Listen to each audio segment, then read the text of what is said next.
তো এখন আমরা দেখব কিভাবে এই সফটওয়্যারটি মোবাইলে কাজ করে। তো মোবাইলে আপনি প্রথমত দুইটি ভার্সনে চালাতে পারবেন, একটি হচ্ছে ডেস্কটপ সাইট অর্থাৎ ডেস্কটপ মোডে, আরেকটি হচ্ছে মোবাইল মোডে। তো আমি এই ডেস্কটপ সাইটটি, এটি হচ্ছে মোবাইল সাইট দেখতে, আর ডেস্কটপ সাইটটি দেখতে এরকম হবে। তো দুইভাবে আপনি চালাতে পারবেন। তো আমি ডেস্কটপ সাইটটি দেখাই আগে। তো সেটা হচ্ছে, দেখুন, প্রথমে আমাকে এখানে লগ ইন করতে হবে। আমি এখানে লগ ইন ইনফরমেশন দিয়ে দিচ্ছি। লগ ইন ইনফরমেশন দেওয়ার পর দেখুন আমার এখানে সেম ড্যাশবোর্ডটি আসছে, যেটি আপনারা স্ক্রিনে দেখেছেন। আপনারা ইচ্ছা করলে এটি জুম করেও ব্যবহার করতে পারবেন।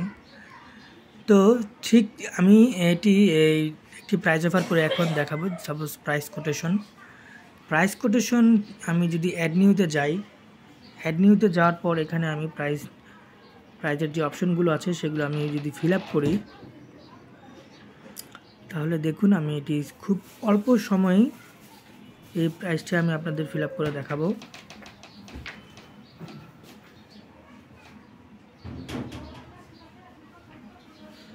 দেখুন খুব অল্প সময়ে আমি এই প্রাইস অফারটি আপনাদের এখানে করছি।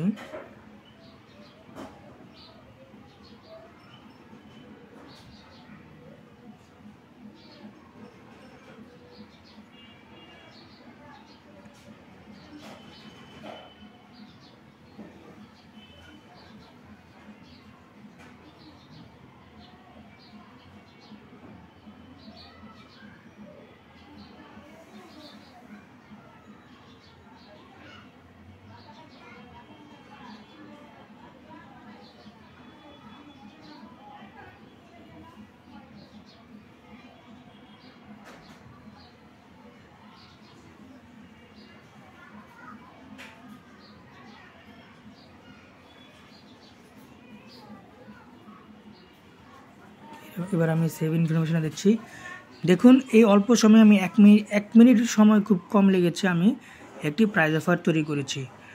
এবার দেখুন আমি প্রাইজ অফারটি এখানে আমার অ্যাড হয়ে গিয়েছে এবং আমার এখানে একটি নোটিফিকেশন এসেছে যে এখানে একটি প্রাইজ অফার জেনারেট হয়েছে। দেখুন, a price offer has been created 10 kg linagliptin for Aristic pharma by person name.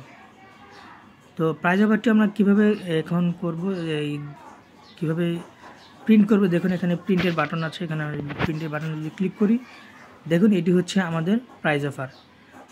তো এটি আপনাদের অটো প্রিন্ট অপশনে চলে যাবে। তো আমি এই অপশনটি দেখছি আপনারা মোবাইলে কীভাবে করতে পারবেন। এই দেখুন আপনারা এখানে শেয়ারে যাবেন, শেয়ারে গিয়ে এখানে প্রিন্টে যাবেন, প্রিন্টে গেলে এটি এখানে অটো এসে পড়বে। দেখুন এখানে অটো একটি প্রাইজ অফার এসে পড়েছে। এবার আপনি A4 সাইজ দিয়ে এটি আপনি PDF হিসাবে সেভ করে রাখতে পারেন আপনার মোবাইলে। তো এটি মূলত এভাবে প্রাইজ অফার করে। সাপোজ আপনি অফিসের বাইরে আছেন, অফিসের বাইরে আপনার একটি প্রাইজ অফার প্রয়োজন, আপনি মোবাইল দিয়েই এই কাজটি এখানে সেরে ফেলতে পারলেন। তো ঠিক তেমনি ইন্ডেন্টও সেম ওয়েতে করা যায়। এখানে আমাদের ইন্ডেন্ট আছে, দেখুন ইন্ডেন্ট অথবা PI আপনি যাই বলুন, এই ইন্ডেন্টও আপনি সেম একইভাবে করতে পারবেন।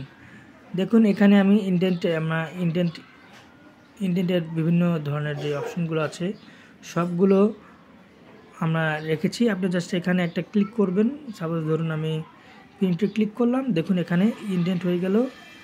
তারপর আপনি এটি প্রিন্ট অটো চলে আসবে। এই সিস্টেমটি আমি এখন ডিসেবল করে রেখেছি, তাই আসছে না। আপনাদের ঠিক এরকম আসবে, আপনাদের ঠিক এরকম চলে আসবে। উপরে লোগো থাকবে, নিচে সিগনেচার থাকবে, এরকম একটি, অথবা আপনাদের নিজস্ব ফরম্যাটে এরকম একটি PI অথবা ইন্ডেন্ট তৈরি হয়ে যাবে। তো এভাবে মূলত আপনি সফটওয়্যারের মাধ্যমে ইন্ডেন্ট বলেন, PI বলেন, সব কিছু করতে পারবেন।